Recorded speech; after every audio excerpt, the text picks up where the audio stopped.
Hello আব্বা, ছাগলটা লুয়া যাও রো আইলাম। ছাগলটা তো এলাকায় আছে। তোর তো কিছু হইছে না। না আব্বা, আমার কিস্তা হয়েছে না, আল্লাহর রহমত আমি ভালাই আছি, কিন্তু ছাগলটা তো আব্বা নাই, ওর আমি কিটা করাম? আচ্ছা তোর কিস্তা করন লাগতো না, ছাগল আর থেকে থাকবা এটা তোর মনে হর।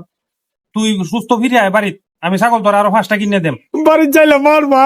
না না মারতাম না, আয় পর শোনা আয় পর। আচ্ছা তো আইতাছি। ভাই শান্তি দিতে হবে। আমি শুনতে গে। ভাই ছাগলটা লয়ে ইন্দে না দে ভাই। না না ইন্দে। হ্যাঁ হ্যাঁ তো গে দাও। মা, ও তো সুন্দর বুদ্ধি। আমি তো আগে ভাবছিলাম না। এই যে কাম হয়েছে। আজগো কাম না করো।